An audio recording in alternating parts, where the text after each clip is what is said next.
It's top 10 time, or in this case, it's going to be top 5 time. And we're going to start with a controversial one because we like to dive straight into those. For those of you who are not aware, I used to do these random top 10 videos way ago in the past, going back quite a few years. We started off very OG with forgotten maps. We did all sorts, including weapons, we did old monsters, everything you could possibly think of, I started to slowly cover. We're going to go back and kind of redo this again, because I used to really enjoy making these videos, and that starts today with us taking a look at those top 5 hardest to get items in the game. That will be subjective, as there's so many variables such as ultra bosses, which not everyone's confident in doing. There's also, depending where you are in story progression, other farms. Many of the late game and end game farms lead in and are needed to go ahead and complete the ones in the top 5. So there's lots of different situations and some people will be at different stages. Let's talk though, first of all, Touch Mass Badge. If you would like a real mind-numbing challenge, you can head over to Starfield and destroy 1,000,000 stars. I'm almost certain this was added in as a joke, and then people started to go ahead and do it, and then the badge got added, and then as a result of that, you now get like boosts over here as well. So I think the items drop more than they used to. I can see quantities of like 30 just casually then in the background. Many classes in game are hard end game farms and reward you char page badges. We've got things like Dragon of Time. You've got the more recently added King's Echo class, which you definitely need to grab if you haven't got it yet. You've got Varus Doom Knight, amongst others. The thing with these classes, the thing that makes them particularly challenging, if you haven't got the story progression or pre-requirements, you're also going to find there probably won't be too many people necessarily farming the maps with you. A couple of classes have also been affected by the addition of ultra bosses, such as Legion Revenant. It's far easier to go along and do Ultra Dage to get the resources you need than going through repetitively farming. You've also got the same scenario here with Void High Lord, where you can now shortcut your Roents with Ultra Nulgath, but nation farming does also require regents, which is a whole nother story in itself. Ascended is up next, so if you join the museum and you haven't got Ascended, then this is another one of those kind of late end game farms you want to be doing, because it is needed in later ones as well. This is the thing when you look at the real end game bits, where they require other end game items to have also been farmed, and those require even more items, such as Armor of Ore, Original Dracov Armor, just to name a couple in our Ascension example. On the surface, some of these end game farms never look too bad, but then once you start digging down into some of the item requirements and also saga requirements, they suddenly become one hell of a lot bigger, especially if you are a returning player.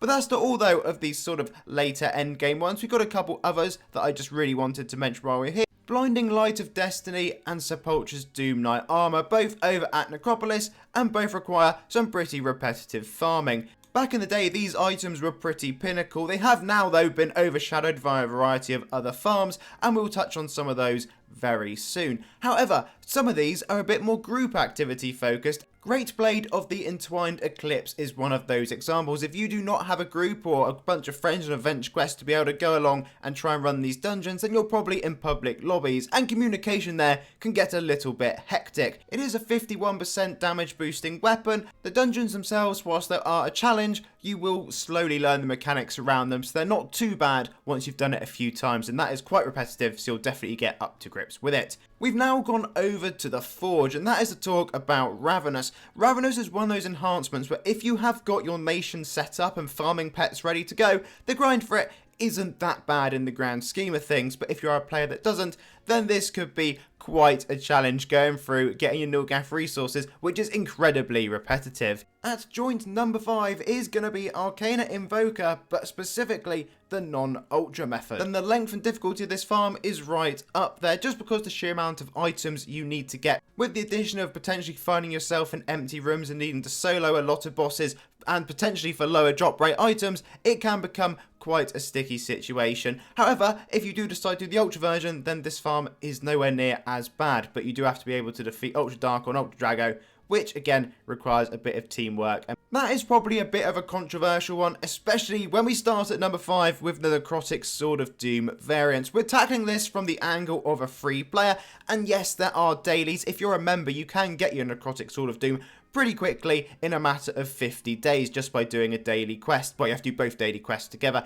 If you're a free player, that's 150 days, so pretty much half a year, but you can still do your other Void Aura farming alongside that to speed it up. The thing with the necrotic sword is specifically, not only do you have to go through and farm for the sword to get that in the first place, we specifically said the variants. So you need the sword, and then you can go along and get yourself some other necrotic sword of doom type weapons. You could head over to Turk, and if you go to here, you'll find yourself the necrotic sword of the abyss. You literally have to do a mini void hylor farm in addition to the necrotic sword to grab that. That may not scare everyone, but there again, you may fancy the necrotic sword of the underworld. This one has extra requirements, including defeating Ultra Dage. You're going to need 25,000 Legion tokens, some Soul Sand. One of my least favourite things to do in the game is farm Legion tokens, and again, that's very pet dependent. Number 4, I've put Hollowborn farms over at Hollow Deep, specifically Hollowborn Lich King and Hollowborn Doom Knight, because both of these are going to require a significant amount of either Legion resources